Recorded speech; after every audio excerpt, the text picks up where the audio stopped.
much, Prof. Conrad Cruz. Let's give him a round of applause. Thank you. So we now move on to our second lecture. May we once again call on Sir Victor Solidum to introduce our second speaker. Thank you very much. Good morning once again. Our next speaker is a distinguished real estate professional whose academic excellence and leadership have earned her national recognition in the Philippine real estate industry. She achieved an impressive top 8 ranking in the Real Estate Appraiser Licensure Examination in 2022 and followed it with another remarkable milestone by placing top 10 in the Real Estate Broker Licensure Examination in 2023.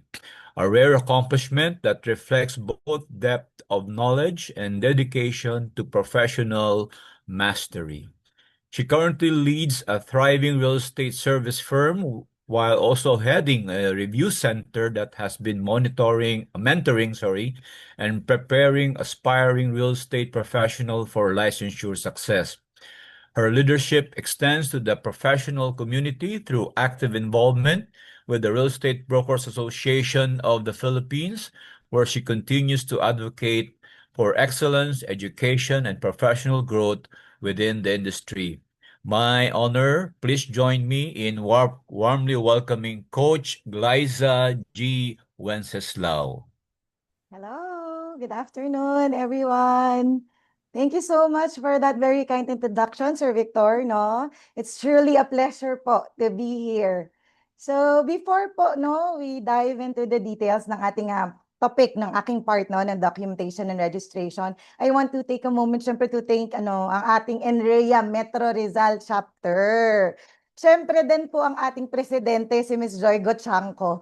Ang tagal-tagal na po niya akong ini-invite, no? Ang tagal-tagal na niya ako sinasabihan na mag-join na sa NREA. Medyo busy po ang person. So ngayon, no, nung last message niya sa akin was about the e-learning series. So nung nakita ko na maganda talaga yung platform, no, it's very inspiring na makita na there's such an organization na very committed, no, empowering, equipping, tsaka elevating yung ating mga aspiring real estate professionals. I couldn't say no. Hindi ko talaga matanggihan si Ms. Joy.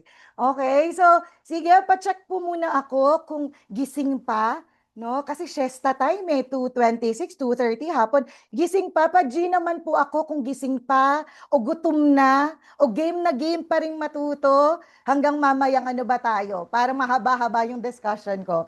G, hello! Yan. May mga previous students po ako na nandito ngayon. G. Okay, sige. So, should I start na? Allow me lang po, no, to share my screen. Okay.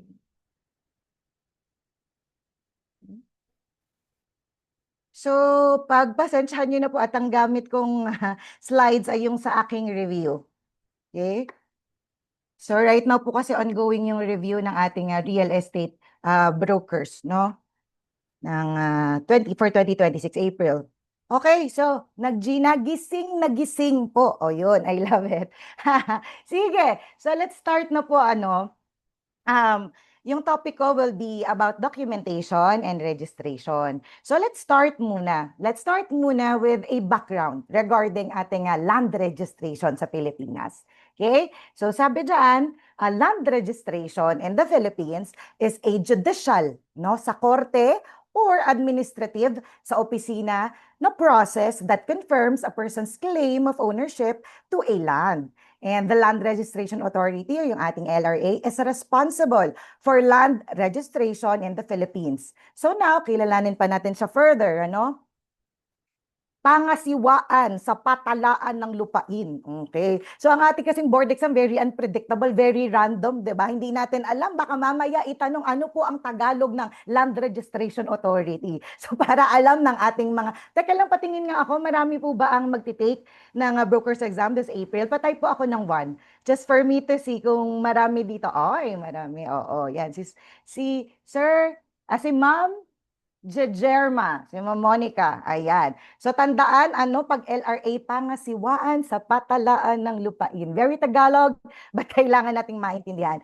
So siya po yung agency, no, of the Philippines, of Philippine government, attached to the Department of Justice, responsible for issuing decrees of registration and certificates of title and registered documents, patents, and other land transactions for the benefit of landowners, agrarian reform beneficiaries, and the registering public in general. So para po madali nating matandaan, no, isipin nyo na lang na si LRA, siya yung parang of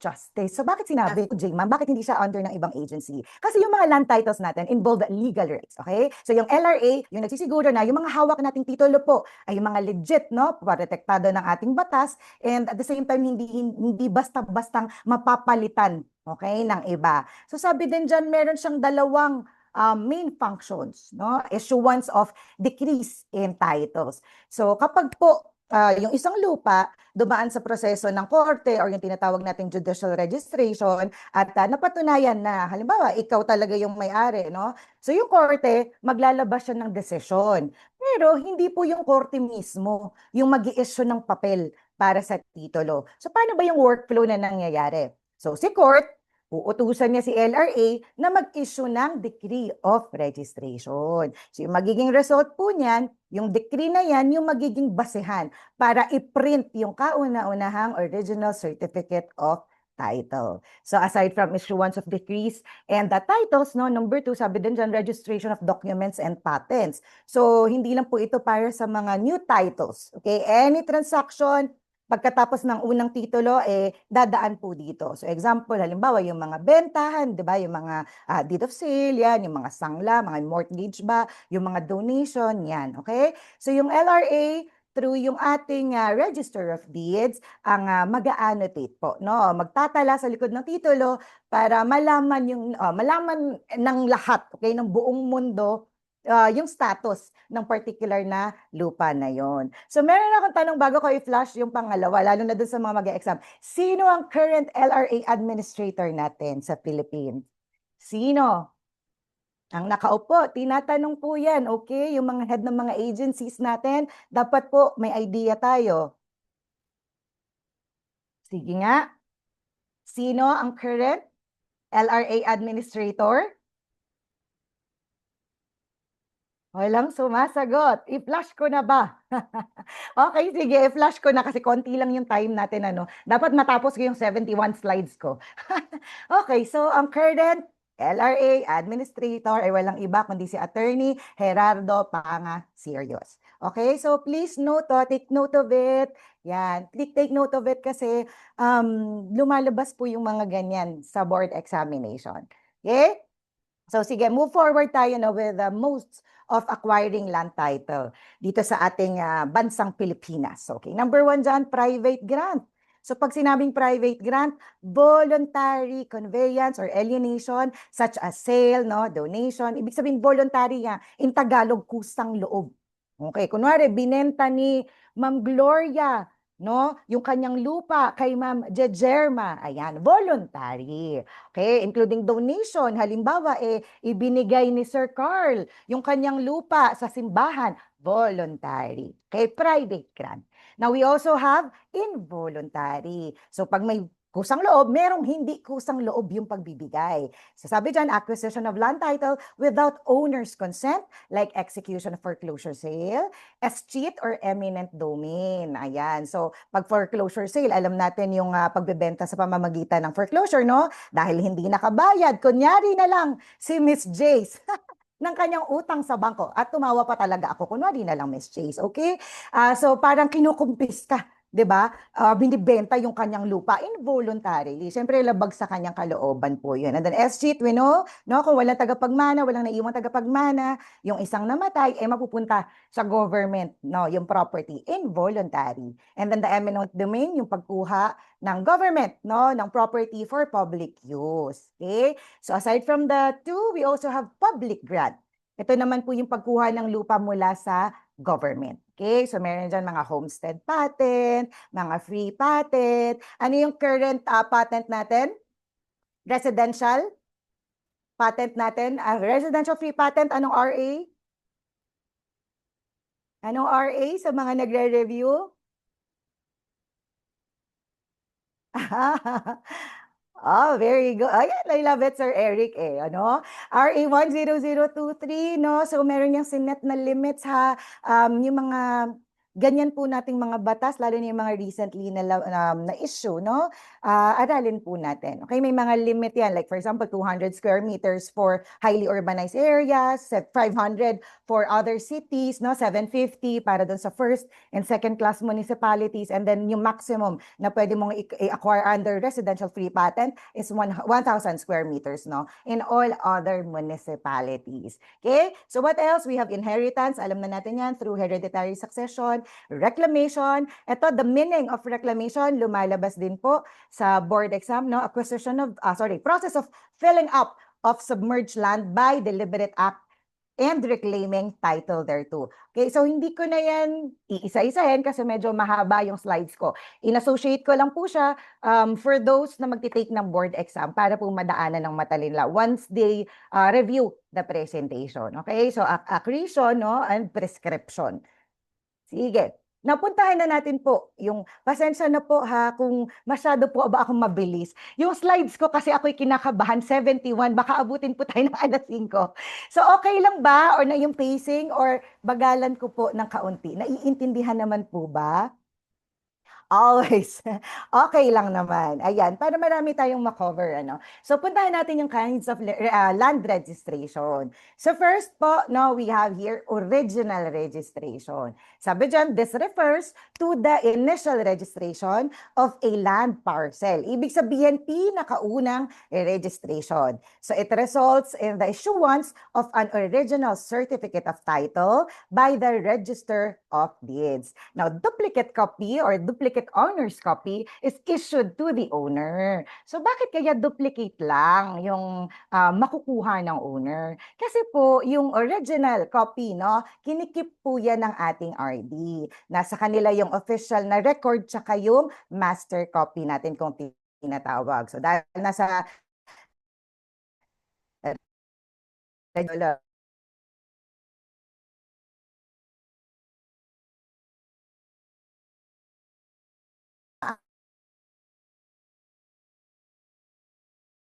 original registration. So we have judicial or through court. Pag sinabi natin judicial, okay, tandaan through court. Okay, so pwede din siyang voluntary, no, initiated by the landowner to establish ownership through court proceedings, typically guided by Act 496 or Presidential Decree 1529.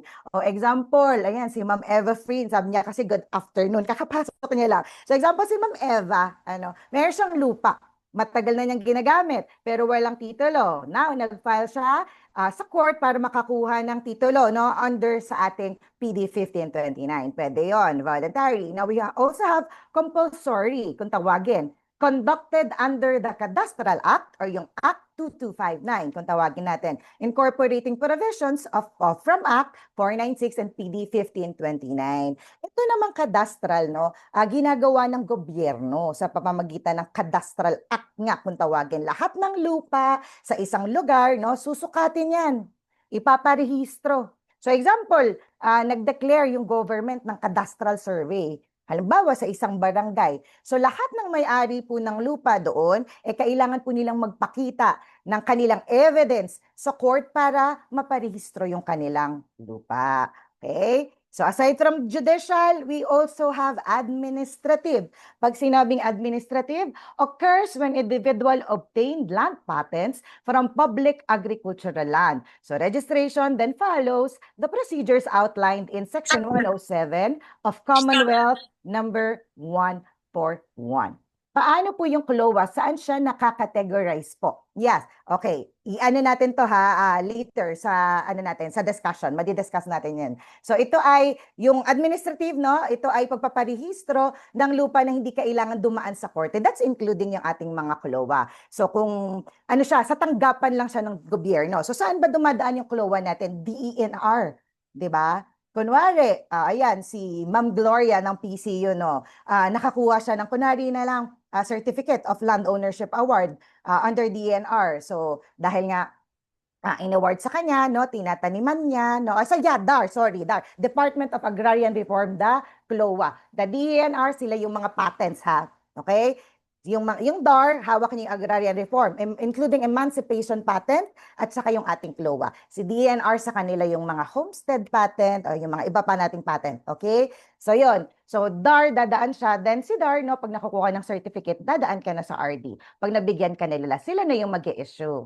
Okay? DAR po yung CLOA, yes. At saka emancipation patent. Correct. All right. Sige. So now, let's go to administrative. Under po yun siya ng ating administrative. Okay? Now, pagdating ng subsequent registration, so this involves transferring ownership of a previously registered land parcel. So ito yung proseso ng paglipat naman, no, ng pagmamay-ari na dati nang nakarehistro. So ibig sabihin, may titulo na talaga yung lupa. Okay? Pero ililipat lang sa pangalan ng bagong may-ari. Now, the existing original certificate of title is canceled. No, kung makikita niyo yung mga nagpa-transfer kayo ng title, no? At chinek niyo yung history nung na-transfer na, makikita niyo dun sa old title, nakatatak na yan, canceled na yung title. So yung canceled na yan, lumalabas din po yan sa board exam. So please take note of it. No? And a new transfer certificate of title is issued in the name of the new owner. So nangyayari daw ito, no, when land is transferred through various means such as sale, donation, assignment, and other forms of conveyance. Okay? Sige. Now, ito flinash ko lang, no, kasi there's an advisory published, no, about the 2023 FELARIS or yung Philippine Land Registration and Information System Judicial Title Form. So kung mapapansin nyo, iba't iba na po yung colors ng ating mga title. So, di ba, yung mga original registration, tsaka yung mga very old na, red pa yung color nila. And then later on, napalitan siya ng blue, no? 2022 FELARIS. Kung sinong familiar dyan, naglalakad ng mga title. Napalitan siya ng blue. And then currently po, yung ginagamit na, yung ating 2023 FELARIS Judicial Title Form. Okay, so parang wag mag-wonder, bakit, baka peki yung title na hawak ko kasi ibang color siya. Okay, hindi siya gano'n. So, we should check kung ano na yung mga ginagamit na mga judicial forms. Okay? So now, tingnan naman natin kung paano i-check yung authenticity ng mga titles. So just in case po, makahawak tayo ng mga titulo, at least kahit pa paano may idea tayo paano natin siya i-verify. So sabi to verify the authenticity of your title, you may check the following features. So security features, sabi dyan, judicial forms must have LRA watermark. Okay, that is visible through transmitted light, fibers, planchets, and intaglio or border print.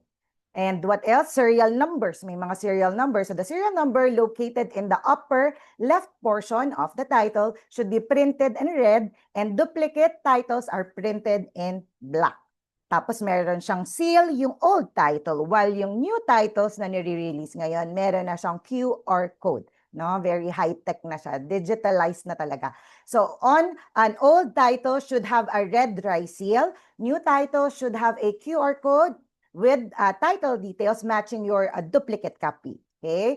And then content check, any means of difference in annotation, signatures, and the initials from the front and back pages of the original or your OCT, tsaka yung mga TCT is a ground for suspicion. And then RD verification, no? Pwede tayong mag-visit sa ating nearest Registry of Deeds and verify yung mga title by bringing lang yung ating mga owner's duplicate copy, no? Para ma-provide natin sa kanila. So ngayon, eto nakita ko to, no, sa Facebook. Member kasi ako ng isang group, parang land title transfer chuchu, no? So nung nakita ko to, talaga palang nagko-confiscate, no, si RD ng mga fake titles. So sabi dyan, no, Registry of Deeds ng Benguet, Acknowledgement Receipt as mandated by LRA Circular number 97-12-8 regarding outright confiscation of patently fake or spurious certificate of title. Spurious, even ibig po sabihin na mga peke, no, mga hindi totoo, mga mapanlin lang. Ito yung mga bagay na parang mukha naman siyang totoo, pero pag chinek mo talaga, hindi talaga siya totoo. Okay, gawa-gawa lang talaga siya. Okay, so here it proves na kapag pumunta ka sa RD, ma-check talaga nila. Sila yung best venue, no, to verify talaga yung mga title. And now, kapag nakita na yung title pala ay peke, then may karapatan po sila na i-confiscate yung mga titulo. Okay? Yes. So, maliwanag pa tayo so far? Maliwanag pa po ba tayo so far? Malinaw pa naman po? Iniisip ko kasi masyado talaga akong mabilis. But are we good? Naiintindihan naman? Okay, so okay naman. Sige. So ito po, no, i-remind ko lang, no, medyo paus lang po ako at nagklase rin po ako kagabi. Mayat-maya ang klase. Okay, so when a property is sold to two or more buyers, paano bang nangyayari? The following determines who has the superior right. Okay, ito yung mga nangyayari sa mga case ng double sale kung tawagin natin. Okay? Article 1544 of the Civil Code. So dito tatandaan lang natin RPO. Hindi yan pwedeng magkabali-baliktad na ginagawa natin sa ibang mga sa ibang mga nire-review natin na pwede natin gawing pro. Or hindi yan pwede. Kailangan talaga yan RPO. May hierarchy siya, okay? So first is registration. Sabi dyan, the buyer who registers the sale first in good faith, okay? Wala siyang masamang intensyon, has priority. So remember po, good faith is a must. Okay, sa lahat ng tatlong yan, good faith is a must. So example, Monday, no? Binenta ni seller yung lupa kay buyer A. Kunwari, buyer A, yung seller, binenta niya kay buyer A. So walang ginawa si buyer A, itinago niya lang yung contract. Wednesday, ang bilis, 2 araw lang, mapanlin lang talaga, charot, no? Binenta ni seller din yung parehong lupa kay buyer B. May buyer A, buyer B na. Tapos Friday, pumunta agad si buyer B sa RD. Tapos nirehistro niya yung sale. So wow, no? Sana in 2 days time, no? Ma-register mo na agad yung title. Kunwari lang naman, okay? Ipagpalagay lang natin na in 2 days time, Monday, no? Binenta kay A, Wednesday, binenta kay B, Friday. Kunwari lang, no? Ganun kabilis, okay? Ngayon, sino ang panalo? Sino sa tingin nyo yung panalo? Assuming na ganun kabilis. Sino yung mananalo? Si buyer B. Dahil nga sabi natin, first, no, na mag-register in good faith again dapat, okay? So hindi niya alam na ibinenta pala yon kay buyer A. Okay? So number 2, sabi dyan, o yung pangalawa, no? First na naka-register in good faith. Yes, in good faith talaga dapat kaano yan, kadugtong. Kasi pagka first to register lang at in bad faith ka, possible na ma-honor doon sa isa yung sale. Okay? Or yung ownership doon sa title. Now, let's go to possession. Sabi dyan, if no registration has occurred, the buyer who possesses the property in good faith, again and again in good faith, has priority. Okay, so ito na naman. So, same pair, pa rin, mga cast, no? Monday, binenta kay seller A. No, Wednesday, binenta kay seller B. Friday, walang nagrehistro sa kanila. Pero si buyer A, agad siyang nagpabakod. Pinabakura niya yung property. Lumipat siya agad doon. Ano magiging result? Sino ang panalo? Sino ang panalo sa ganong case? Buyer yung possession, si buyer A, no? Siya kung sino yun ang pabakod. Kasi nga sa mata ng batas, no, siya yung unang kumuha ng physical control or yung possession kung tawagin natin doon sa lupa. Okay, so now we go to oldest title. So if neither daw, no, registration nor possession applies, the buyer who can prove ownership with the oldest title, such as contract to sell, in good faith, prevails. So ayan na, binenta nga kay seller A, di ba? Ay, kay buyer A, no? Binenta kay buyer A. Pumunta naman si buyer A sa ibang bansa, no? Hindi nirehistro, hindi niya rin tinirhan. Wednesday, binenta kay B. Si B naman umuwi ng probinsya. Okay, hindi rin nakapagparehistro, hindi rin natirhan. So ano magiging result? Dahil walang nauna pong nag-register sa kanila, walang unang tumira sa kanila, ang titingnan ngayon ay yung petsa ng kontrata. So sinong mananalo? Si A, si B. Sino mananalo? Sino bang una na nabentahan? Oo. This is compliment para akong nakikinig kay Nicole Iyala. Oo, 'di ba? Si A. Kasi siya po yung unang pinagbentahan. But again and again ha, kapag may bad faith diyan, automatic mapupunta sa isa.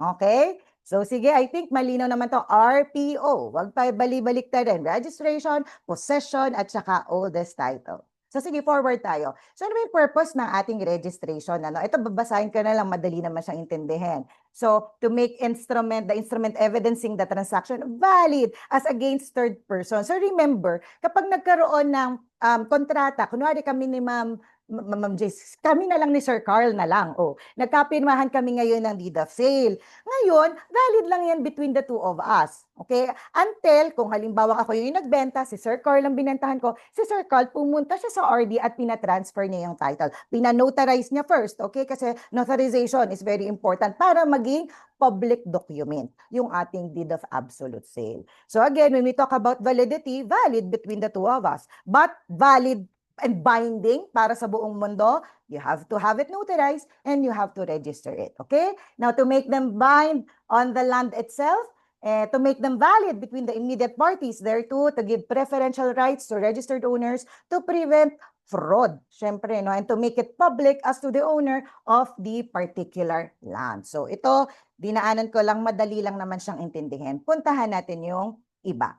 Ito din, no? Ni hiniga. Ano? Hindi ko naintindihan. Anyway, etong mga batas, alam naman natin ang board exam, no? Ang hilig nila eh. Oh, ang daming real estate laws, di mabaliw-baliw ka na kasi ang dami mong inaaral ng mga real estate laws. Nung parang matatanong mo sa sarili mo, wait lang, pang-broker pa ba ito? Baka pang bar exam na ito. Di ba?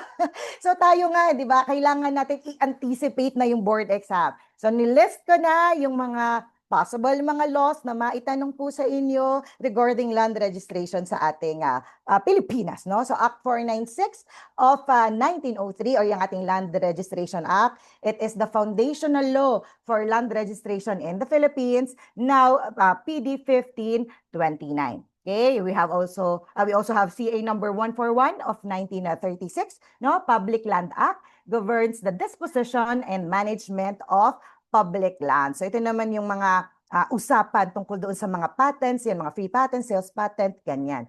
Now, PD 1529 of 1978 or yung ating property registration decree, okay? The current primary law governing land registration in the Philippines. Again, ito po yung kasalukuyang batas na sinusunod natin regarding pagpapatitulo. So dito po yung nakasaad yung mga powers ni ating LRA at saka ng ating Register of Deeds. Okay? Pati sa pag-issue ng mga decree, registration, bilihan, sanglaan, everything dyan sa PD 1529.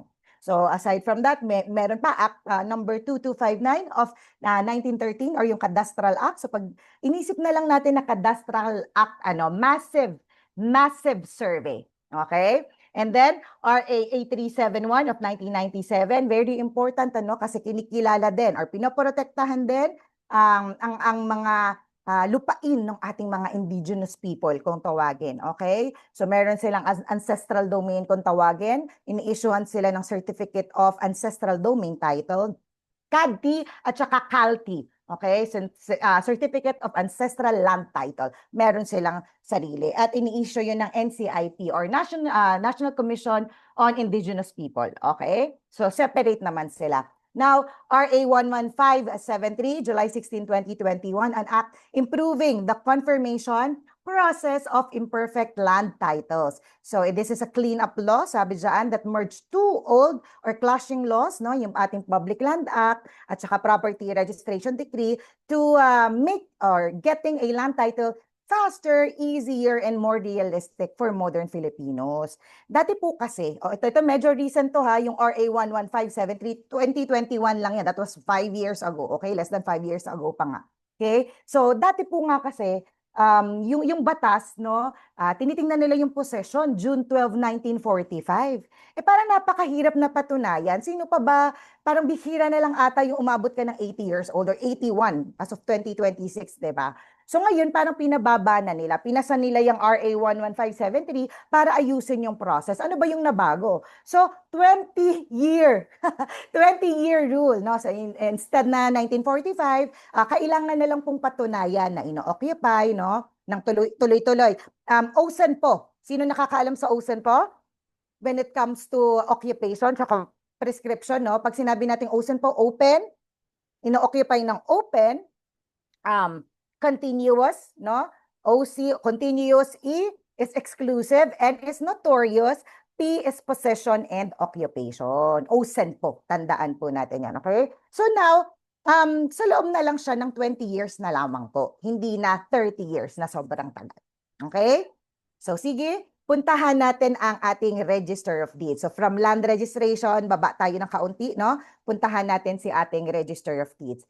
Under PD 1529, Section 10, sabi po ay, it shall be the duty of the Register of Deeds to immediately register an instrument presented for registration dealing with real and personal property which complies with all the requisites of registration. So kung complete naman po ang dokumento ng lupa, no? Complete ang dokumento na present mo sa RD, no? Dapat daw i-register nila yan agad. Hindi pwedeng sabihin ng RD na, ay, ayokong i-rehistro ito kasi parang sa sale nyo, lugi yung seller. Oo, hindi pwede. Okay, hindi pwede silang magpala-desisyon doon. Kasi nga ang sabi ng batas, magkompleto naman yung documents. Okay, kailangan na nilang i-register. Hindi po nila trabahong mag-decide kung unfair ba ang deal or fair ba yan. Okay, ang trabaho po nila ay i-record yung transaction. Okay? Now, under PD 1529, also Section 51, second paragraph, states that the act of registration shall be the operative act to convey or affect the land insofar as third persons are concerned. And in all cases under this decree, the registration shall be made in the office of the Register of Deeds for the province or the city where the land lies. So, sa registered land, yung pirmahan or yung bilihan, again, hindi po sapat para malipat yung ownership pagdating sa mata ng public. So, yung registration, again, tandaan, pag lumabas sa board exam, it is an operative act. So, ibig sabihin, hanggat hindi ito na-annotate sa title, hindi nakapag-issue ng bagong TCT, no? Hindi pa officially po transferred ang lupa sa third parties. Yung ownership ng lupa sa third parties. Okay? Now, assurance fund, kasama yan, no? Is established to compensate individuals for losses due to errors in registration. Ito kasi baka po hindi familiar yung iba. No? So kung dahil sa pagkakamali ng RD, merong losses sa part mo, halimbawa, pwede kang humingi ng bayad mula sa assurance fund. Ito yung parang insurance, no? Insurance na binabayaran natin tuwing nagpapatitulo tayo. So baka kasi din lumabas sa board exam. Also, this one pa, no? Consultas. Ano si consultas? Meron tayong procedures for resolving disputes regarding registration, no? Actions are established. So, kunwari, hindi ka sang-ayon sa desisyon ng RD tungkol sa registration ng lupa mo o ayaw i-register ni RD yung document mo. Halimbawa, sabi nila may mali sa papel mo pero tingin mo okay naman. So wag tayong makipag-away doon. 'Di ba? Sayang ang ating energy doon. Wag tayong makipag-away. So may remedyo tayo na tinatawag na konsulta. Okay. Iaakyat yung issue sa LRA administrator para siya yung magde-decide kung dapat ba talagang i-rehistro o hindi yung titulo. Okay? So, maliwanag pa ba so far as of 2:56 p.m.? Kasi feeling ko talaga ang bilis-bilis ko. Ang haba kasi ng presentation ko. Anyway, sige. So, go pa. G pa ba? G pa. Okay, sige po. Now, Republic Act 6732, meron tayong sinasabi na administrative reconstitution. Okay, ano ito? Ano yung kanyang key provisions? Sabi, can be availed only when the original certificates of title at the Registry of Deeds were lost or destroyed by fire, flood, or force majeure. So, hindi ito pwedeng gamitin, kung nawala yung titulo mo dahil sa kasalanan mo, yung parang ganon, okay? Nawala mo lang yung titulo mo. Hindi po administrative reconstitution, okay? So, ginagawa po ito kapag nawala daw or nasira by fire, flood, or force majeure sa loob mismo ng RD. Ibig sabihin, sila yung nagka-problema doon. Hindi yung may-ari yung nagka-problema. So, here, dapat po hawak may-ari yung kanyang owner's duplicate copy of certificate, no? Para when it comes to checking, no, yung pag-aari, meron ng basis to reconstruct. Okay? Now, when the original certificates of title lost or destroyed consist of at least 10% of all the titles in the registry of deeds. Tandaan, ang at least 10%, no, na lost at destroyed in the registry of deeds. So sinasabi ng batas, para po maging administratibo ang proseso, dapat na ang nawala or nasira hindi bababa sa 10% ng kabuoang bilang, no, ng titulo na nasa loob ng particular RD po na yon.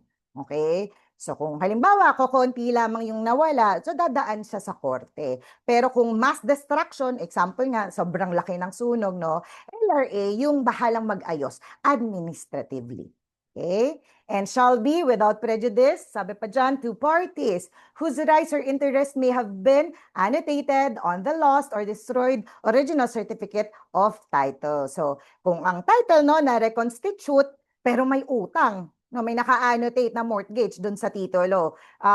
Hindi porket bagong print na yung titulo po, automatic borado na yung utang. Wala pong ganon. Okay? So yung kung ano yung previously naka-print doon, naka-annotate doon, pag nag-reconstitute ng title, ganon pa rin po. Okay? Malilipat pa rin po lahat. And under LRA Circular number 13-90, the administrative reconstitution of original titles lost or damaged requires that the number of titles lost or damaged should not be less than 500 titles. Pati po yung less than 500 titles, lumalabas po yan sa board exam. Okay, so tandaan si 10% at saka si 500. And again, no, when we say RA, no, 6732, para lamang, again, sa administrative reconstitution. So pag may mga complicated na problema sa ownership, possible na dumaan na po talaga yan sa court. Okay, and here, ang importante, complete at saka accurate yung mga documents na isasubmit para mapabilis yung process. Okay, so done na tayo with administrative reconstitution. We have what we call judicial reconstitution. Anong Republic Act siya? 26. Okay? Section 10, Judicial Reconstitution, sabi dyan, is sought through a petition filed in court. So sa administrative reconstitution, no need na dumaan sa court, 'di ba? Sa judicial, kailangan.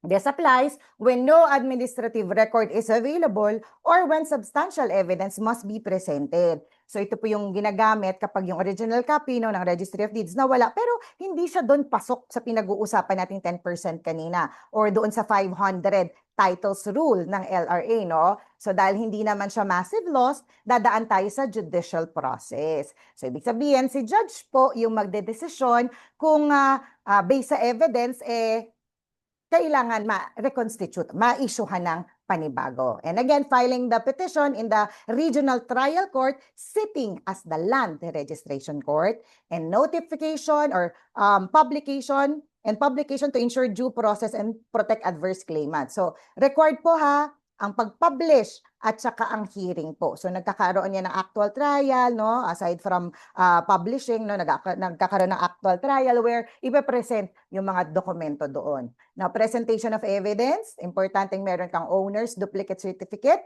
tax declarations, and other document. Okay? So GPA tayo so far. Gets po natin si administrative at saka si judicial reconstitution. GPA. Okay, sige. Dahil dyan, meron pang isa, petition, no, for reissuance of title. Ano naman po ito? Ito po yung request, no, to a regional trial court or yung RTC to issue a new title for the lost or destroyed land title. Again, petition for reissuance ng new duplicate copy. So yung nawala o yung nasira ay owner's duplicate copy. Okay? Na hawak ng may-ari, hawak nyo, hawak ng client nyo. Okay? But then intact pa and then buhay pa yung original copy sa ating RD. Tapos magpa-file ng petition saan? Sa RTC. Again kung saan po located yung property. So dapat doon ang kanyang filing. So sabi nga si RTC yung magsisilbi na land registration court sa mga ganyang cases. Halimbawa, kung yung lupa mo nasa Batangas, no, kailangan mong mag-file ng petition sa RTC ng Batangas din. And what to include in the petition, no? Details of the lost title, including the title number and registration information, a statement explaining how the title was lost, yung mga affidavit, no, of lost dyan, and the proof of ownership such as tax declarations or ADAR certifications. Okay? So, malinaw tayo sa tatlo, administrative, judicial, at saka itong petition for reissuance of title. Now, ano pa, Miss Glyza, ang dami mong dinadaldal. Oh, okay na yon, na mapaos na lang ako basta matuto kayo, right? So, puntahan naman natin yung mga liens that can be found at the back of the title. Ito, very important din, ano? Pag sinabing lien, ano, parang legal claim o yung karapatan doon sa isang ari-arian, whether it's lupa, no, bahay, ano pa yan dyan, no? Bilang security para sa pagbabayad ng utang or obligation. So, ibig sabihin, halimbawa, kung di ka nakabayad, pwede na lang kunin or ipasubasta yung property para mabayaran yung utang. Okay? So, naka-annotate yan sa likod ng title. Ano yung mga examples dyan? Real estate taxes liens. These are often considered superior liens. Pag lumabas sa board exam, anong lien ang superior? Nakita mo real estate tax lien, piliin mo na. Huwag kang mag-power of C. Bigyan mo ng chance ang iyong sariling sumagot ng tama. Okay? Sabi dyan, if the property taxes aren't paid, no, hindi na bayaran, the government places a claim on the property. So bakit ba siya tinatawag na superior lien? Kasi nga yung utang sa government, di ba, siya yung may pinakamataas na priority. Mas matimbang po yan kaysa sa mga normal na, na sangla dyan or hatol ng korte or iba pang klaseng lien sa titulo. Okay, kahit pa nauna sila pong irehistro kaysa sa pagkakautang sa tax. Okay, so sa normal, no, sa karaniwang loan obligations on contracts and contracts, yung unang may tinatawag sila first in time, first in right. Okay? But sa case ng real estate taxes, no, na lien, may malaking exception. Okay? So again, real estate tax lien, that's the priority. Siya ang pinaka-superior. We also have judgment lien, no, result from court ruling. Ito yung nilalagay ng korte kapag halimbawa nanalo yung isang tao sa kaso, kunwari laban sa'yo, at may utang ka sa kanya. Judgment liens. Mortgage lien naman, alam na natin yan, ito yung lien na nilalagay ng bangko, no, or any financial institution kapag sinangla mo po yung lupa mo bilang security for a loan. And the statutory liens, exempt mechanics liens. So pag statutory, ito yung mga utang na based sa batas, no? Exempt mechanic lien, pag sinabing mechanic lien, mga nag-utang, no, sa nagtatrabaho sa construction. Okay? So si statutory lien, yan yung lien na automatic po siyang nabubuo based sa mga batas, no? Kasama po ito sa mga claims ng government para sa mga unpaid obligation. So may client ako last year or last year, no, nagpabenta ng property niya sa akin sa Pangasinan. So first time kong maka-encounter ng ganong klaseng annotation. So later, ipapakita ko po yun sa inyo para magkaroon kayo ng idea kung anong example ng statutory lien. Okay? So ito po yung sample, no, ng ang notice of levy and notice of tax lien, real estate tax lien. So here, kung makikita po natin, no, si BIR ng San Fernando, sabi dyan, San Fernando, Pampanga, no, inuutusan niya si RD ng Olongapo City na i-record itong tax lien. Okay? Lumalabas na hindi nagbayad na tamang income tax, no, VAT, pati fines and penalties, yung property owner, amounting to magkano? Sabi, 9,926,544.87. See? Dalawang property yung nakaspecify. Isang residential at saka isang commercial. So nakikita niyo yung power ng gobyerno. 'Di ba? Pag may utang ka sa BIR, kayang-kaya nilang, no, i-hold yung property mo hanggat hindi ka nakakabayad. Okay? So pinakita ko lang yan as sample kasi kahit paano may idea kayo na ganun yung nangyayari. Now, Ito yung sinasabi ko sa inyo na statutory lien. So ano siya?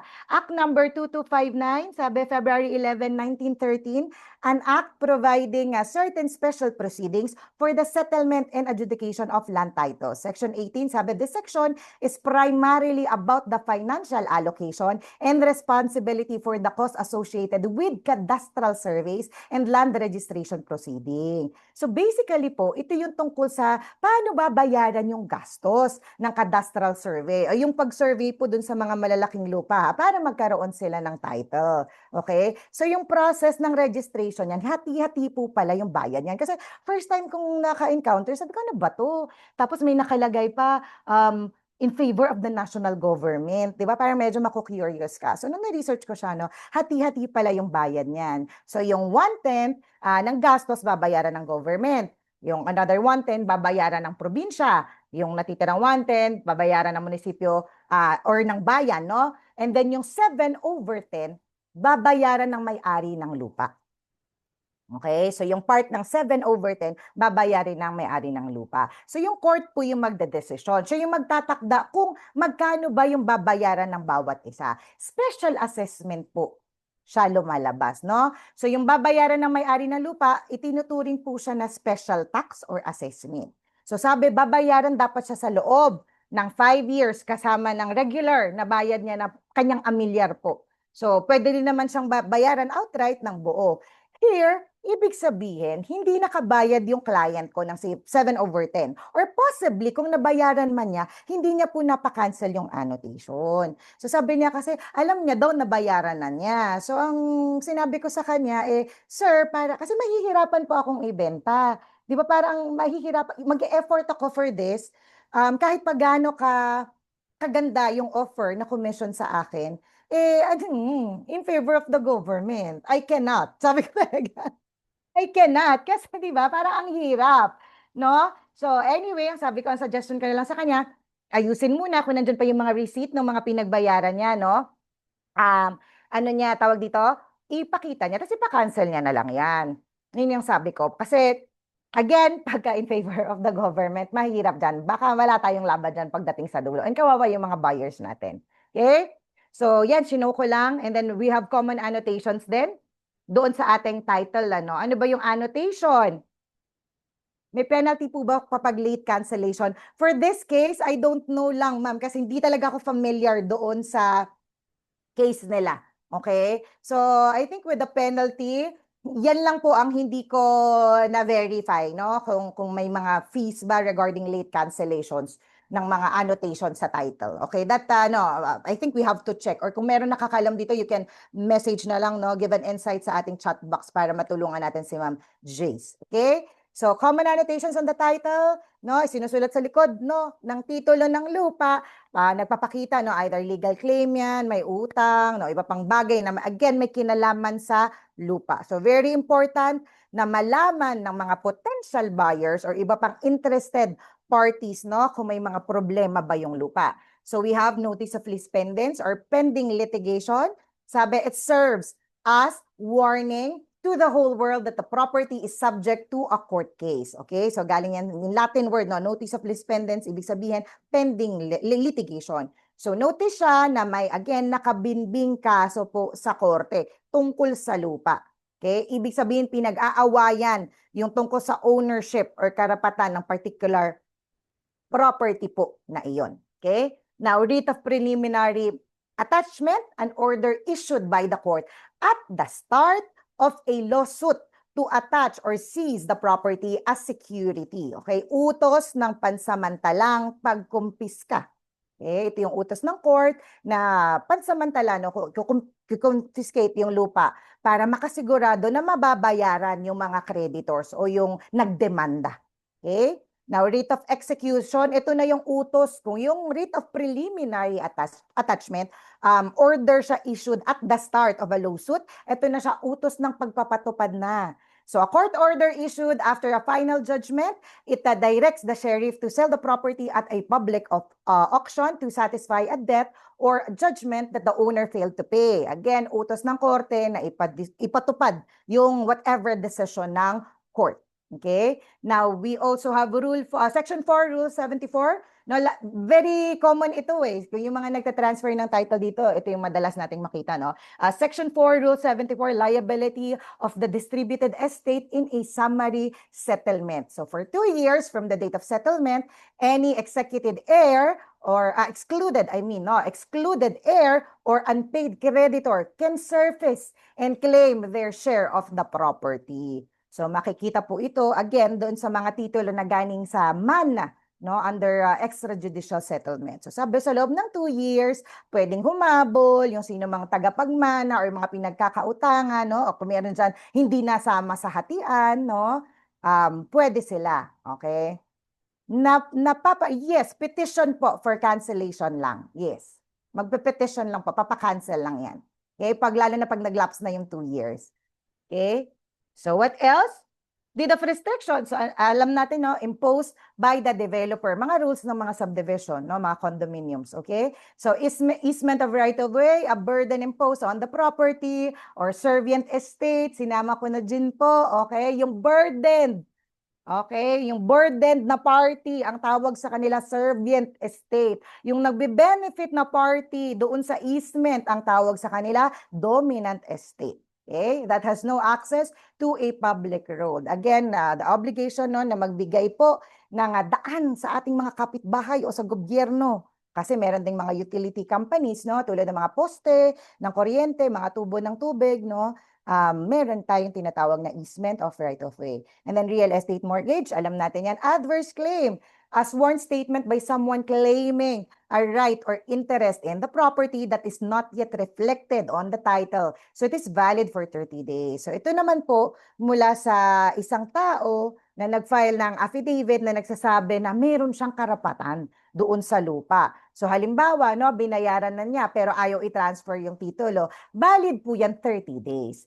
Pero ang Supreme Court, no, jurisprudence indicates na hindi po siya automatically nag-e-expire without formal cancellation pa rin po sa court. Okay? So common for double sale at saka inheritance disputes, saka mga breach of contracts. Okay? So now, papakitaan ko lang kayo ng sample, no, kasi ito like very common nga siya ng Rule 74 Section 4 of the Rules of Court. Means that the property is an inherited, again, property and any heir unduly deprived of his lawful participation in the estate has 2 years to assert his or her rights over the subject property. Meaning lang po, no, pwedeng maghabol sa loob ng 2 taon. Okay? So, malinaw? Am I malinaw? Pa as of 3:15 p.m. Okay, para puntahan na natin yung ating requirements, basic requirements for voluntary deeds na, no, punta na tayo talaga dun sa paglilipat na pag-process na natin ng transfer ng title. Okay, so yes pa naman, gising pa, buhay pa, oo. Malinaw pa sa kinabukasan ko, madam. Sana all may malinaw na kinabukasan. So kaya nga tayo nag-aaral dito eh, di ba? Para maging malinaw, hindi lang kinabukasan, unahin ang board exam, okay? So basic requirements of voluntary deeds. So kailangan natin yan malaman. So kahit po na, halimbawa naging brokers na kayo, no? Pwede nyo kasing i-extra ito, pwede nyo i-sideline ito, pwede nyo rin i-focus. Kasi marami rin ako mga friends na mga brokers na hindi naman talaga sila into selling. No, ang ginagawa nila documentation and registration talaga. Malaki rin naman po kasi ang kita. How much na ang pagpapatransfer ng titulo? BGC, I think around 50 to 60,000 na, right? Oh, kung may 5 kang kliyente, i-times mo 'yon. Ako po nakapo, di ba? So 20K minimum sa province. So malaking kita, no, lalo na pag marami kang kliyente. So i-times mo 'yan, no? Para automatic commissiones na agad per title, correct. So yeah, sige, simulan na po natin. Now, voluntary deeds, sabi dyan, must conform to the requirements of a formal public instrument, for only public instruments are registrable. Okay, so para tanggapin ng RD, no, dapat itong mga ito ay public instrument, ibig sabihin notarized. Okay, so number 1, parties. The document shall state the name, age, status, name of spouse, if applicable, no? So kung married, dapat kasama yung pangalan ng spouse. Bakit? Kasi sa Pilipinas, no? Karamihan ng ari-arian natin ay conjugal or absolute community. So kailangan ng marital consent or pirma ng husband or ng wife, no? What else? Nationality, napaka-importante nito dahil alam naman natin yung mga foreigners bawal na magmay-ari ng lupa sa Pilipinas. Meron lang silang mga exceptions, no? Sa mga certain na mga batas. Like for example, condominium din, no? Pwede naman silang mag-own ng condominium. What else? Place of residence and postal address. Legal age is 18 years of age. And then some subject matter, the document should describe the certified of title number, boundaries, and area. And then the consideration, no, it should state the kind of currency, amount in words and in figures. So para mas madali nating maintindihan kasi, ganituhin na lang natin. Ay, nasa susunod pa. O tapusin ko muna si number 4 and 5. Words of grant, sabi dyan, it should state the nature of interest being conveyed, no? In sale, hereby sells. Yan yung mga nababasa natin madalas, no? Hereby sells, transfers, and conveys, and the name in a matter absolute and irrevocable.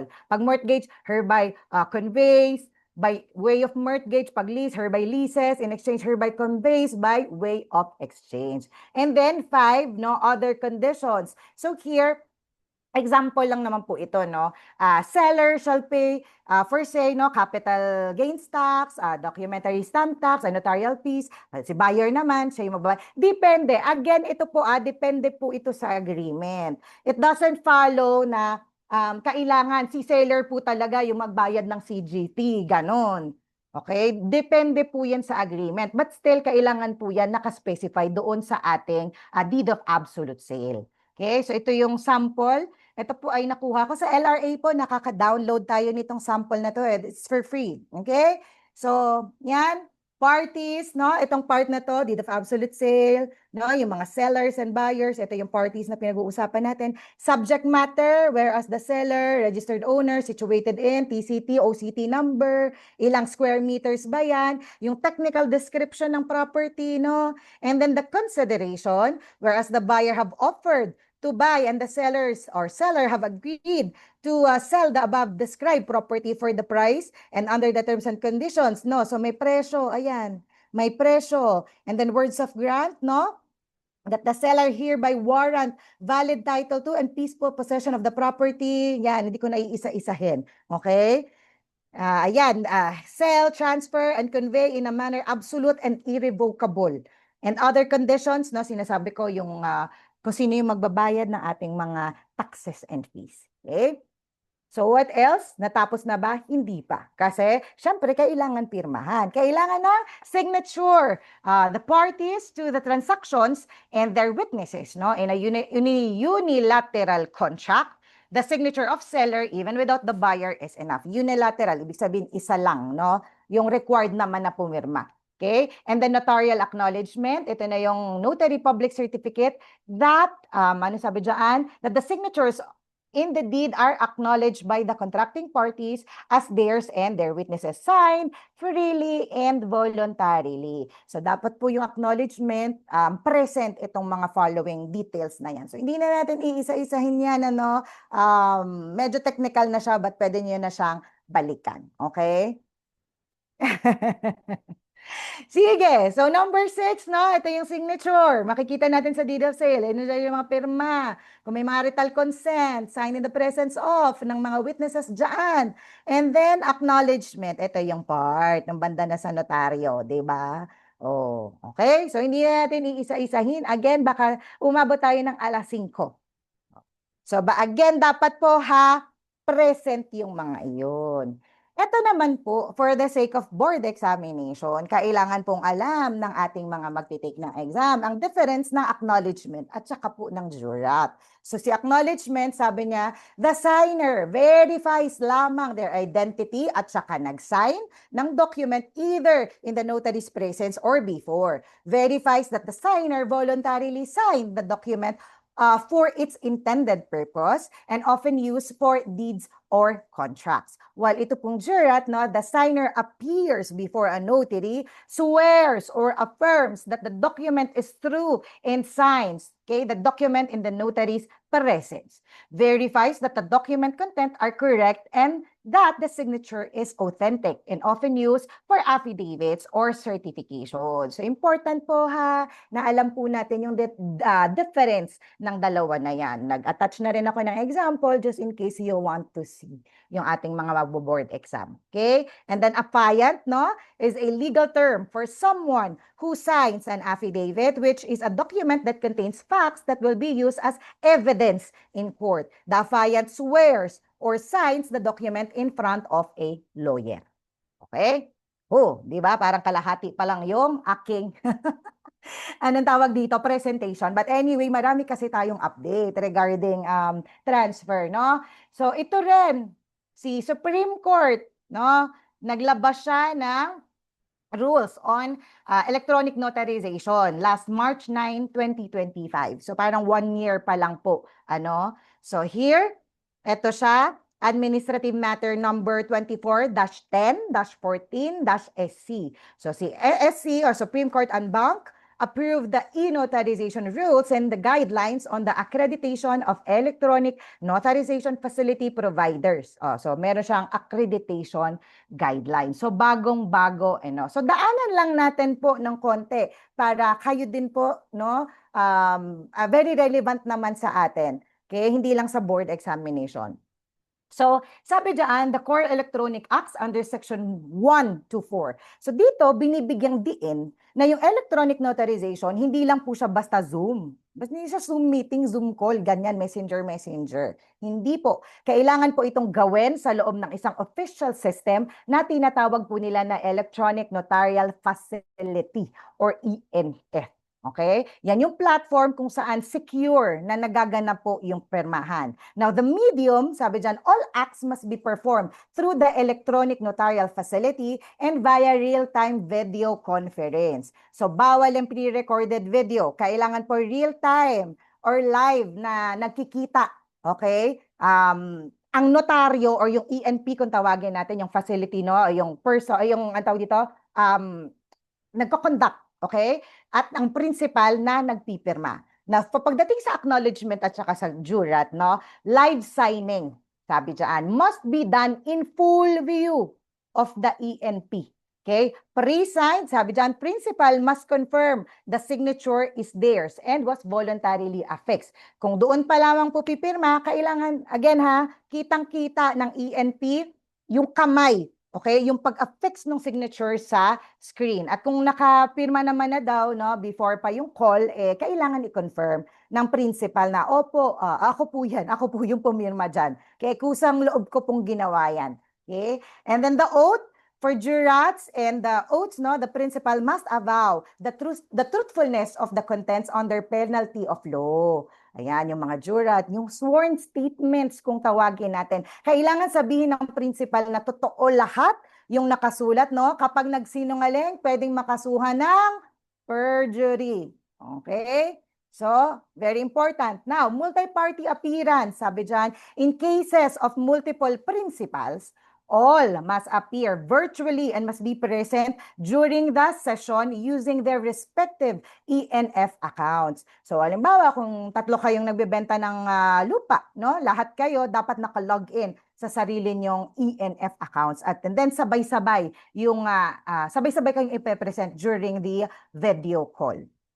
Another thing na importante, no, sa ating bagong e-notarization rules and guidelines. Meron na siyang extraterritoriality, ang haba naman, extraterritoriality and proof of location under ng Section 5. So I think ito yung parang medyo game changer naman para sa mga OFW natin. So dati kasi, 'di ba, kailangan mo pang magpa-red ribbon or magpa-apostille, ganyan, para sa mga documents na kailangan. Ngayon, pwede na po siyang online na.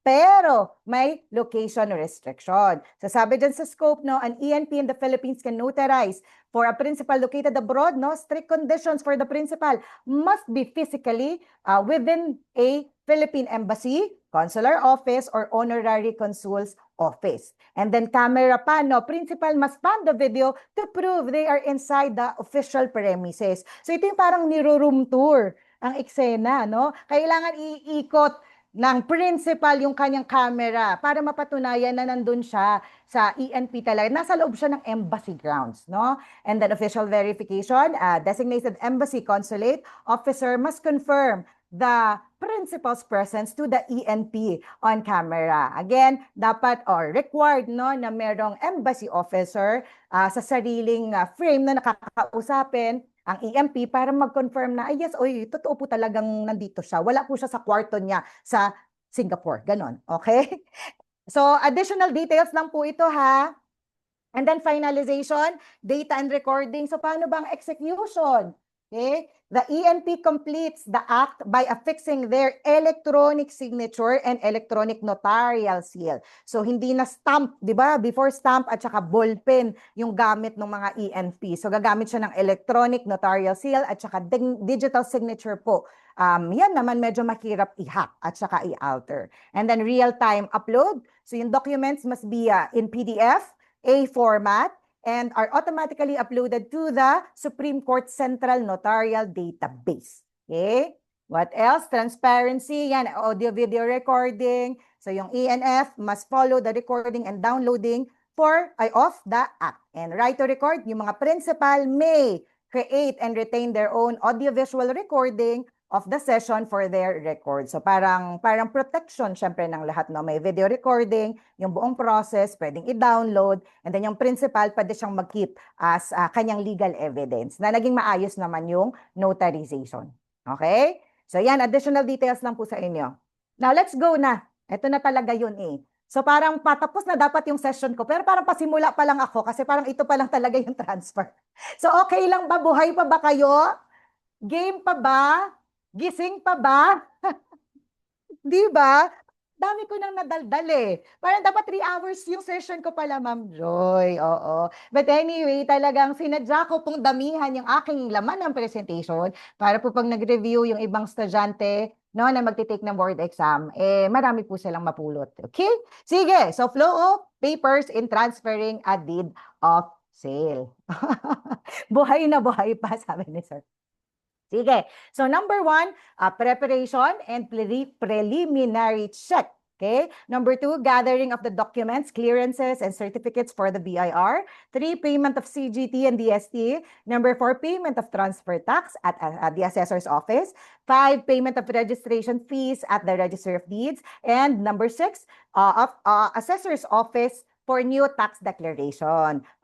So mukha lang siyang madali pag tinignan. 6 lang naman pala yung steps. Very easy. Pero malupitan yan, buwan ang hinaabot nung iba na nagtatransfer ng title. Okay, so simulan natin sa step number 1. Sabi dyan, before diving into the transfer process, no, ensure that all preliminary checks are completed. Nag-due diligence na. No, i-confirm yung seller's ownership, yung mga tax status, ang kung ano-ano pa, no? I-verify yung title, i-click, i-check dyan kung may mga liens, may mga encumbrances ba, may mga claims ba dyan. And then yung contract, no? Negotiate and sign a contract of sale, contract to sell, and then execution of deed of absolute sale or deed of conditional sale. So laban tayo, di ba? Kahit mamaos tayo, basta para sa inyo. Okay, sige. So, na-complete mo na yung mga dokumento, di ba? So, i-gather mo na. Ayan, isa-isa. Before daw, initiating the transfer. Wag tayo daw sobrang excited. Bago tayo mag-initiate ng transfer, i-gather, make sure na lahat kompleto. So, ano yung mga kailangan? This is the normal transfer lang ng title. Okay? Deed of absolute sale or yung DOAS kung tinatawag natin, no? This document must be again notarized and serves as proof of the transaction between the buyer and seller. Acknowledgement receipt, another very important document kasi it provides concrete evidence that a specific transaction such as the receipt of payment natanggap na talaga, okay, yung payment or the delivery of documents has taken place. So, this is vital in preventing future disputes. Hinihingi yan sa acknowledgement receipt. At else, original at saka certified true copies ng ating mga owners, duplicate certificate of title, tax declaration, certified true copy ang kailangan, real property tax clearance, ini-ensure na wala tayong kautangan, okay? Lahat po ay bayad, okay? Scene of both buyer and seller. So, requirement naman yan sa ating BIR. Valid IDs, no? With 3 specimen as signature. And other documents, hindi ko pala na ang aking slide there. Other documents, yan, certificate of no improvement, kapag lot only, certificate of non-tenancy, kapag agricultural land yan, or for some condominium units, no, para ma-check nila na talagang hindi ginagamit at hindi pinapaupahan. Hindi ginagamit for business yung unit. Hindi pinapa-Airbnb, okay? And then SPA, or secretary certificate or board resolution para naman sa mga corporation, location plan or vicinity map, no? And certification from the Philippine Consulate or apostille if yung document po ay executed abroad. Okay? So, I think may mga example ako dito. Oh, si apostille po, para doon sa mga estudyante na hindi familiar, meron tayong tinatawag na apostille kasi baka sanay tayo doon sa ating consularized, no? Yung naka-red ribbon. Okay? So yung apostille na yan is a certificate issued by a designated authority in a country that is a party to the Hague Apostille Convention. So verify niya lang. Basta ito, hindi ko na iisa-isa na. Parang pinadali na lang niya, no? As compared doon sa consularized, no? Na ang dami-dami mo pang dadaanan, masyadong mahaba yung proseso regarding the legalization ng embassy or ng consulate. Ito, certificate na lamang po siya. And just in case matanong sa board exam, kailan naging party ang Pilipinas sa Apostille Convention? That's May 14, 2019. Okay? And as of 2026, meron ng 129 states are contracting states of the Apostille Convention. And ang importante, si DFA or ang ating Department of Foreign Affairs in the Philippines is the competent authority that issues apostilles. Okay? Ganyan ang kaniyang itsura. Para may idea kayo kung ano ang itsura ng apostille. Yan. Sige, bilisan ko na lang ito. Oh, siyempre, nag-gather tayo ng mga documents. Kailangan ng mga certified true copy. So, before kasi manual pa, di ba? Pupunta ka pa sa RD para mag-request. And before, kapag yung red pa yung titulo mo, kung saan nakarehistro, doon ka pa pupunta. Doon ka kukuha ng certified true copy. But because, kumbaga, digitalized na lahat, no? Yung mga titles, hindi na yung, kaya nga siya naging blue, kaya nga siya naging green kasi digital copy na siya. So anywhere in the Philippines, pwede ka na mag-request ng certified true copy. And at the same time, because we have na this e-servicio or LRA's e-servicio web portal, pwede na po kayong mag-request at ipa-deliver na lang siya. Okay? So here, no, pwede ka, again, e-servicio.lra.gov.ph. Okay? So, create ka lang po ng account and then request ka ng certified true copy. Kukunin sa'yo yung mga detalye, no? At saka ito po, no? Yung identification number yan, request information, yan, nandyan lahat. And then for the fees, no? For 2 pages, hindi ko lang alam kung tumaas na ngayon 2026, but as of, no? Nung nakaraang check ko, ito pa yung mga rates niya. Ayan, i-check na lang natin. Okay? So medyo mas mabilis na, no? When it comes to TIN verification naman, we have what we call ORUS or yung ating online registration and update system. So pwede na tayong mag-verify ng TIN ng ating mga kliyente, no? Pwede ka mag-register, no? Secondary, lahat ng mga pag-business, pwedeng mag-register dito, yan. Mag-verify, search BIR registered businesses, registered facility, TIN inquiry. Yan, dyan po sila lahat papasok. Okay, may ORUS tayong tinatawag sa BIR. And yeah, so ayan na, nag-gather mo na nga lahat, di ba? Na-verify mo na, nakakuha ka na ng certified true copy, complete ka na. O di, magbayad na tayo ng CGT.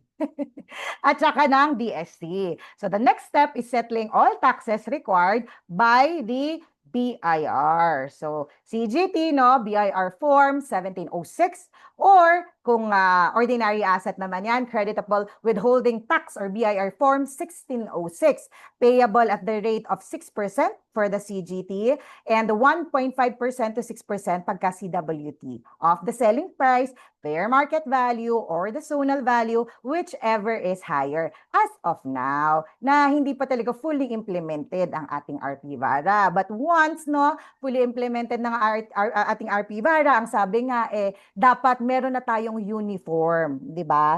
Na singil pagdating sa mga ganyan. Okay? So, gagamitin na lang natin market value na lamang po at saka yung selling price, whichever is higher. Okay? So, CGT should be paid within 30 days from the date of notarization. CWT naman is due on or before the 10th day of the following end of the month. Okay? Yung DST, that's a BIR Form 2000, calculated at 1.5% of the selling price, fair market value or the zonal value, whichever is higher, and must be paid within the first 5 days of the month following the notarization of the deed of sale.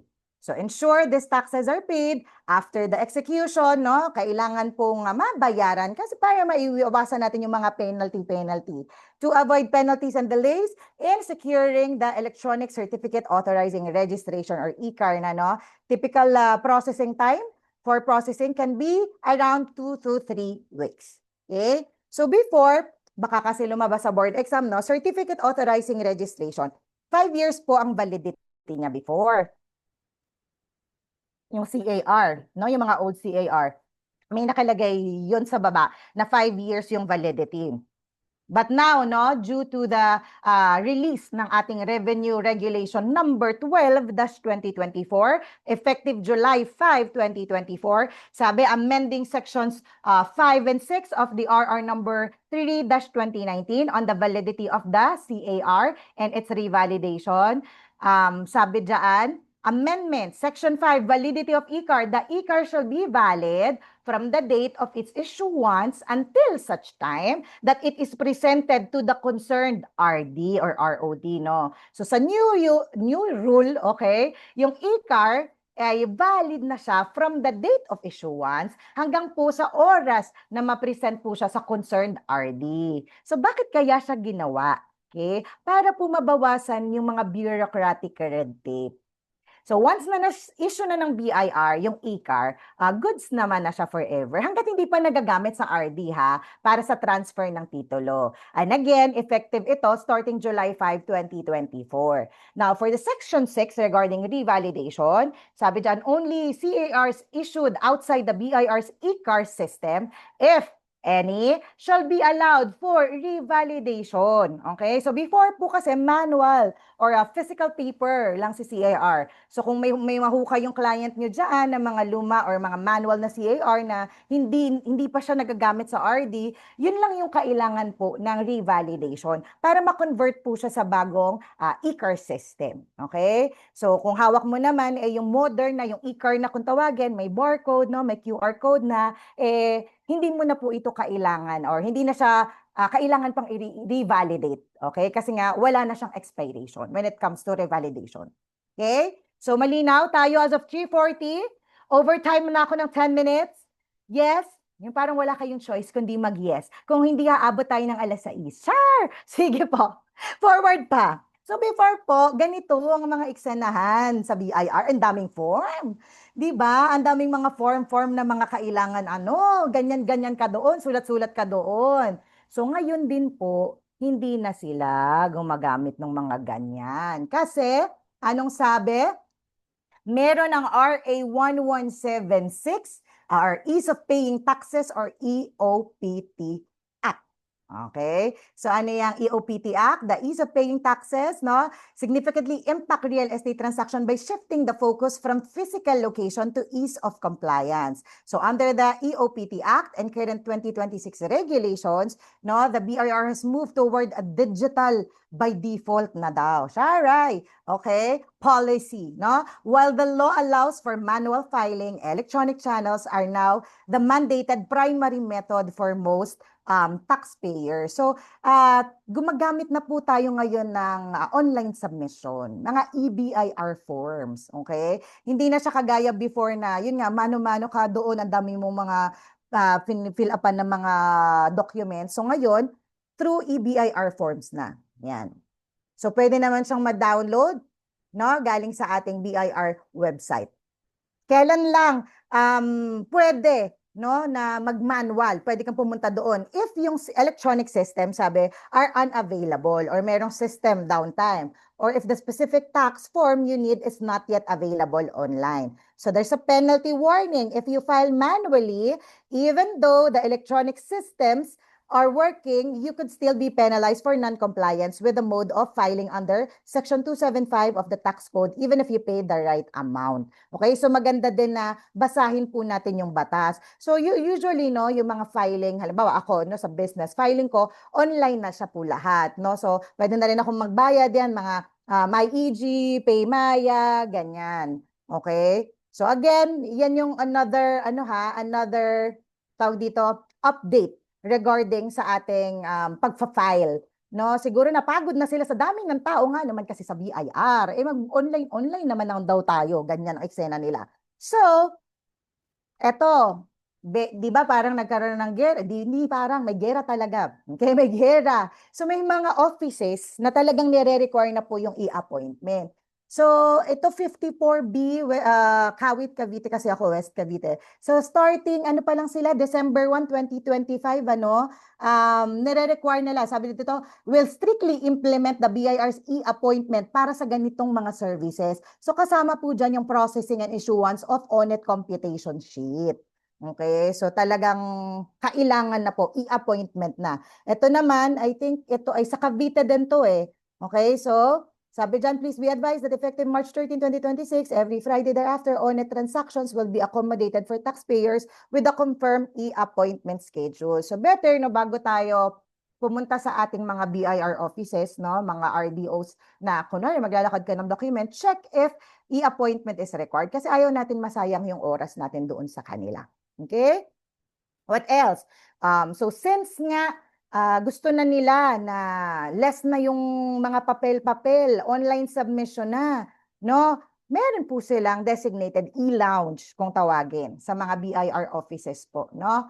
May mga e-lounge kung tawagin, merong mga instructions kung paano po kayo mag-fill out ng mga forms doon online. Now, ito po, on-it computation sheet, sa isa kanila nyo pa din po ito kukunin. Once na na-complete nyo yung documents, papasa nyo, papakompute kayo, and then bibigyan po kayo nito. Ito nyo ngayon yung gagawin nyo dyan sa e-lounge. Kung sa bahay ay ayaw nyo gawin, gusto nyo doon, no, sa BIR office pa din, pwede pa rin naman po. Yan. So makukuha nyo yung computation, and then kapag na-submit nyo na po siya, ay, hindi pa pala na-submit. O, ito muna. Ito yung sinasabi kong EBIR forms, no? Magla-login po kayo dyan, no? Pag may account na kayo sa OROS, magla-login po kayo dyan. Si-select nyo lang po dito, list of BIR forms. Okay? So, once na na-fill out nyo na everything, yung mga forms na kailangan po ninyo, makaka-receive kayo ng tax return receipt confirmation. So, ito po, very important. Pag hindi po kayo naka-receive nito, hindi kayo makaka-proceed. Okay? So, kailangan po ninyo ito. Proof na nakapag-submit po kayo online. So please take note na lang ha, hindi na tayo, last kong lakad ng document ata 2022, yun manual pa, pero 2024 or last year, no, 2025, very strict na talaga sila dito. Okay? What else? Ayan. So payment of transfer tax at the assessor's office. So done ka na. No, kunwari nakuha mo na yung iyong car or e-car. No, proceed ka na sa local treasurer's office to pay the transfer tax. So the rate varies depending on the locality. So cities and municipalities, no, 3/4% or 0.75%. Provinces, 1.5% or 0.50%, and should be filed not more than 60 days from the date of execution of the deed. Saan batas po ito nasusulat? Sige nga. Saang batas po ito nasusulat itong mga detalye na ito? Yan, not more than 60 days. Yes, Local Government Code of anong RA, Miss Arlene? Itodo na natin, no? Alam natin LGC RA 7160. Okay, yan. Sige. Now, payment of the transfer tax is a necessary step, sabi ha, in the overall process of transferring property ownership. Without the receipt, no, the Registry of Deeds cannot finalize the registration and issue a new TCT in the buyer's name. Okay, so kailangan mo talaga magbayad ng transfer tax. So common required documents, so halos lahat pa rin naman po, no, yung mga ano natin, nadagdagan lang ng e-car, no? Dalhin, ang maganda kasi, dalhin na natin lahat ng mga dinala natin sa umpisa. Para pag may hinalap sila, nandun na lahat, wala kang nakalimutan. Okay? So hindi ko na po ito iisa-isahin. Yan. Ito sample, no? Transfer tax, sample computation sa Santa Rosa. Naglakad ako, this is 2021. So sabi dyan, zonal value, market value, selling price, whichever is higher. And then yung tax rate nila, 60% of 1%. 0.6% or 0.006. Yes. Doc stamp po sa BIR. I think 30 pesos, no? Or ano. Tsaka yung certification fee na 100. Oo. Ando naman din siya sa form. Okay? Sige. So requirements. So yan. Yan lang naman po yung hiningi sa akin. Okay? Sample lang po yan. And then payment of registration fees at the Registry of Deeds. So submit the documents and pay registration fees to the RD. So the RD compute, sila yung nagko-compute ng registration fees, babayaran, and then the RD will review the documents. Ika-cancel ang old title and issue a new TCT in the buyer's name. Typically po, no, 0.25% or 0.5% of the property zonal value or selling price or fair market value, again, depending on whichever is higher. Processing time, 2 weeks to 1 month. Sabi ng ibang estudyante ko, 2 weeks to 1 year. Kasi nga, sobrang tagal daw sa RD bago lumabas yung titulo. Okay? So, expedited. Sabi naman dyan, expedited processing may be available depending on the Registry of Deeds. So, makiusap na lang. Kung pwede naman pakiusapan. Lalo na kung malayo kayo, ano. Okay? So, documents, no? Ganun pa rin siya. Dala mo na, syempre, yung original copy ng title. Okay? Kasi susurrender mo nga yun, ika-cancel na nila yun. Okay? So, yeah. Yan. So, yung nilakad ko, no, nung kinompute ko siya, based dun sa, sa akin, sa binigay sa akin, yung tax base ko is 2,160,000. Registration fee, umabot siya ng, ito yun, no, 13,033, approximately 0.60%. Okay? Ano pa? Okay, this one. So lahat talaga sila, digital na tayo ngayon. Wag na natin pahirapan ng mga person, sabi nila. No? So lumabas si LRA Circular number 01-2026, na release January 23, 2026.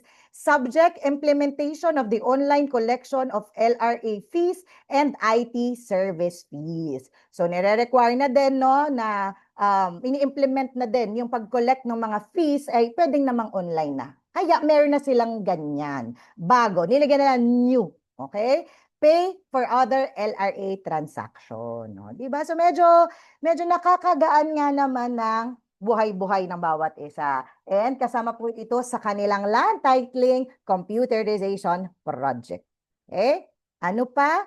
Yan. The last step, assessor's office na para sa new tax declaration. So after receiving the new title, no, update the tax declaration at the local assessor's office. So bring mo na yung certified true copy ng bagong title, tsaka request the issuance of new tax declaration for both land and improvements, no, kung meron man. And this ensures proper transfer of ownership in the tax declaration. So commonly kasi, lalo na sa province, no, ang feeling po nung mga nag-transfer ng title na once na nakuha na nila yung titulo, no, from the RD, done na.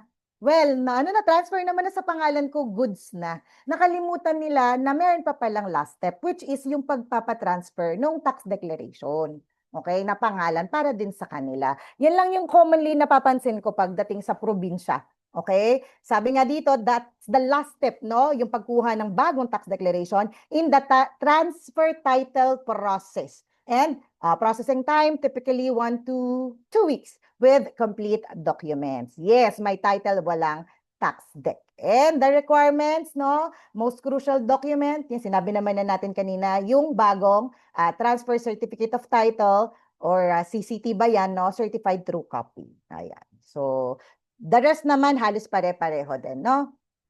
Okay. Whew. Oh. Okay pa ba? Okay pa ba ang lahat? No? Grabe, Ness, information overload ba or carry lang? Push. Oh, okay na, okay. Okay, so carry. At least naman, no, marami tayong natutunan this afternoon. So bago ako mag-end, sino na naman ang gustong magkape? Yung parang, ang dami dinaldal ni Mang Glyza, parang sarap magkape. Oo. Libreng review. Correct, di ba? Para ka nang nag-enroll sa GG Wenceslas. Sige, sinong gustong magkape? Pajinga ako kung merong gustong magkape ang magnalo ng 300 million for tonight bago tayo mag-end. Tonight, agad, nasanay sa review this afternoon.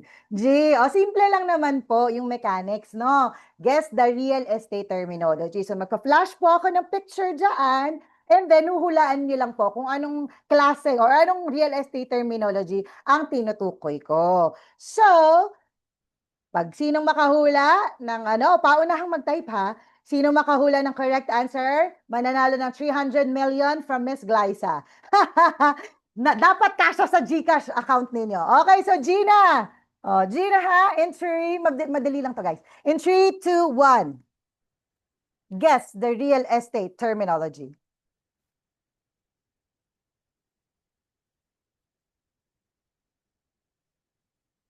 Uy, wala nagtatype. Quiet on the title, quiet title, quieting of title, silencing of title, quieting of title. Wala na ba tayong ibang Ayan, marami pang entries. Quieting of title, quieting of title. Quieting the title. Quiet claims, owner's copy of title. Okay. Sige, quiet of the title, quit claims. May humabol. May humabol ba? Quit claims, removing of cloud. Oh, very witty yung removing of cloud, ha? Sige, so i-flash ko na po, no? Someone naman here got the correct answer na. So balikan na lang natin kung sino yung pinakanaunang nag-type ng correct answer. So kung anong real estate terminology ang tinutukoy ko, it is quieting of title. Okay, and what is quieting of title? It is a legal action filed to remove a cloud. Cloud, ibig sabihin, no, a doubt or a claim on a property's title. Its goal is to take the title, to make the title clear, undisputed, and quiet so that no one else can challenge your ownership. So anong legal requirements? To win a quieting of title case, the plaintiff or the person filing, plaintiff ang tawag sa kanya, usually must prove two things: legal or equitable title. You must actually own the property or have a clear legal interest in it. And the claim is invalid, sabi dyan. So you must prove that the cloud or the other person's claim or the old document is actually invalid or has no legal effect at all. So sino, pakitulungan ako kung sino ang nanalo? Sino ba ang yayaman this afternoon na mananalo ng 300 million? 300 worth of GC na pangkape. So sino na? Si Ma'am Frida ba? Si Ma'am Frida po ba ang nanalo?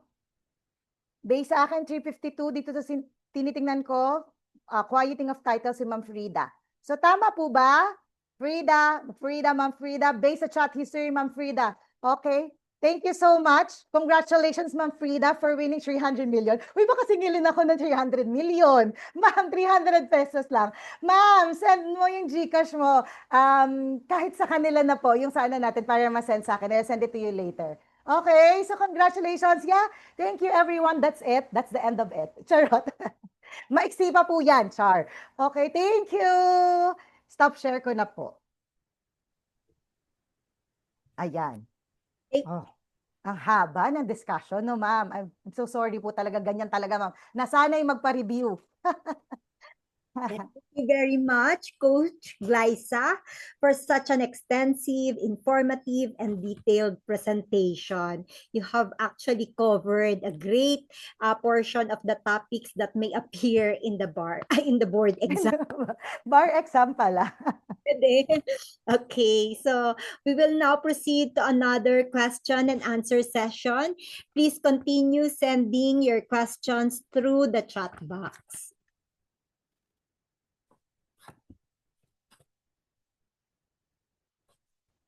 Meron bang questions?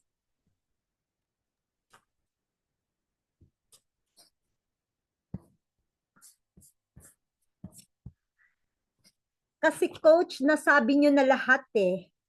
Oo no? Parang ayaw na nila magtanong. So talaga magpasalamat na lang tayo sa NREA kasi they're thankful na free yung mga ganitong klase. Hello So po. ako din po ay nagpapasalamat sa NREA, no? Sa Trust, no? Tsaka kay Miss Joy. Lagi niya talaga akong kinukulit.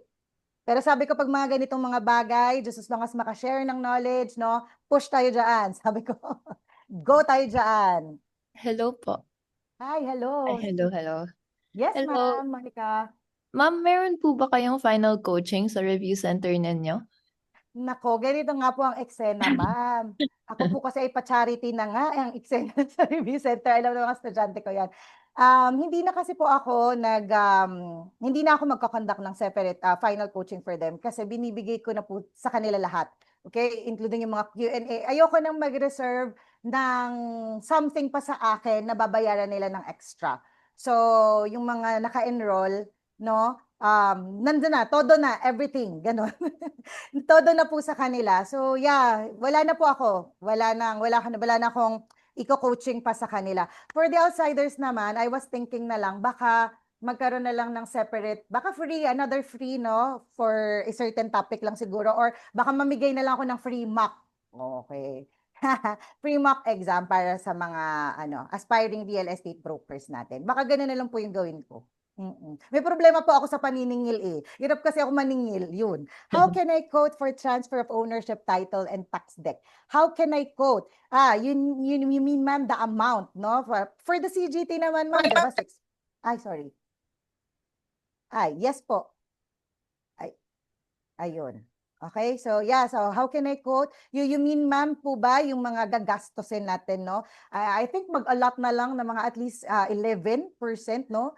Lahat-lahat kasama doon, CGT, DST, kung ano pa mga gagastusin. Kasi it depends pa rin, no, yung mga taxes and fees, no, lalo na yung mga registration fees. Although may mga rates sila, kagaya ng binigay ko kanina, 0.25 to 50%, but it just so happen na yung title na pre-process ko, yung binili namin, no, umabot siya as much as 0.60%. So may mga pa rin, may mga differences pa rin. But syempre yung CGT natin, fixed yan at 6%. Unless, no, hindi ka nakapag-comply on time, then you have to pay the penalty, no? Kaya, Ma'am Glay. So, ano pa? Meron pa tayo? Meron pang any concerns?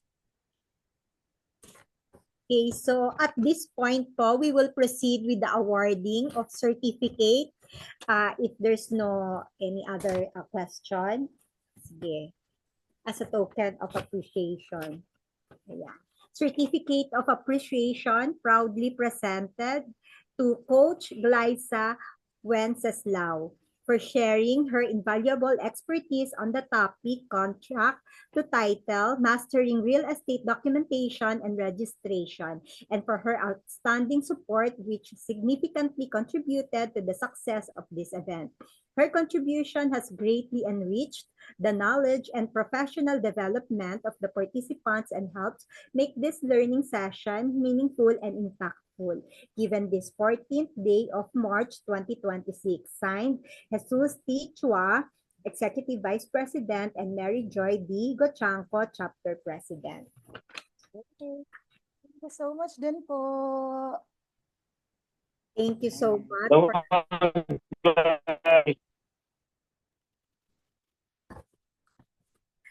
Thank you once again, Coach Glyza. We'll proceed to the photo op. May we please request everyone to turn on their cameras so we can capture this moment together.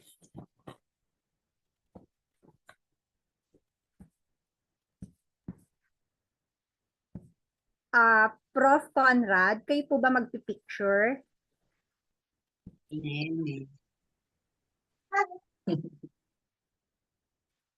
Yes, kaya naman po. Please turn on cameras po, everyone.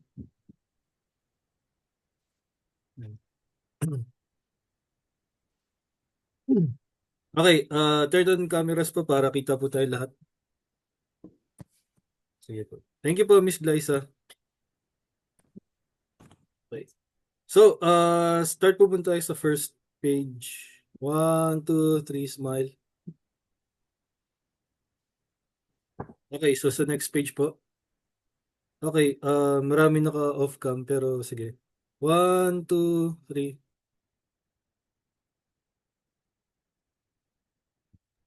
Okay, sa last page po. 1, 2, 3.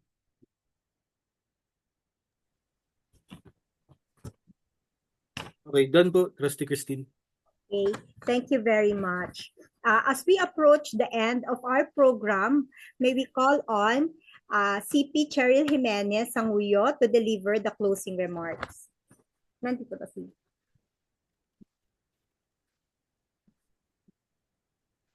Is CP Cheryl here?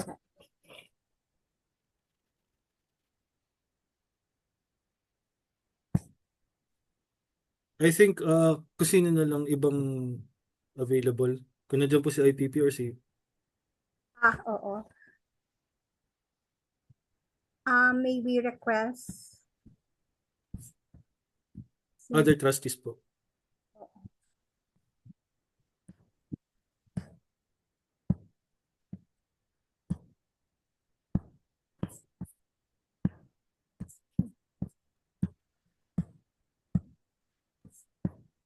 may we request Trustee Mary Ann? Yan, si Trustee Miss. Oo.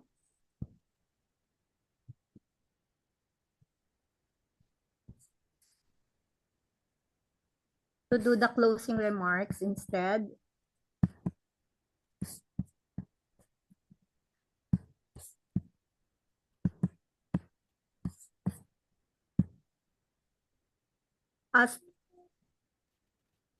Stewart, are you there?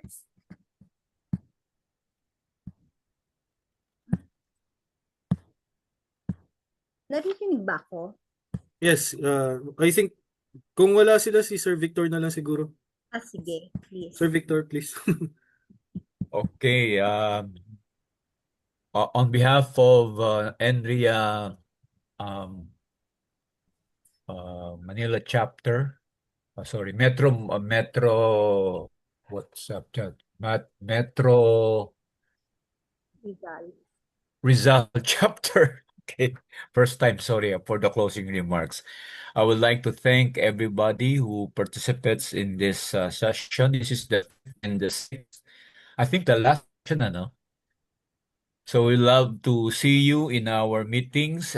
Most of those who will, we wish everybody who attended, those who will be taking the exams to pass and maybe ace the board. Okay, and may God bless everybody.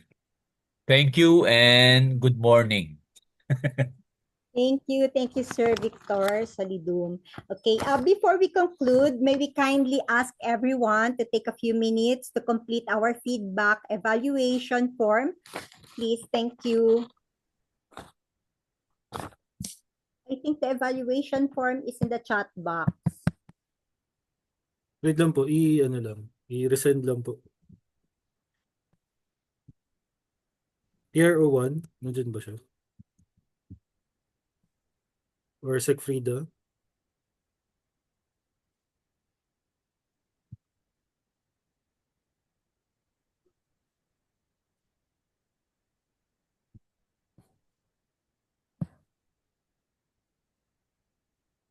Yes, of course. We really had a great learning session. Thanks. From Mary Rose Permites. Ito po, ito. Yan. Please, fill out the form na lang po. Thank you. So the link now is in the chat box. So we'll appreciate it if you fill up the evaluation form. Okay, thank you. So that concludes our program for today on behalf of the organizers, NREA Metro Rizal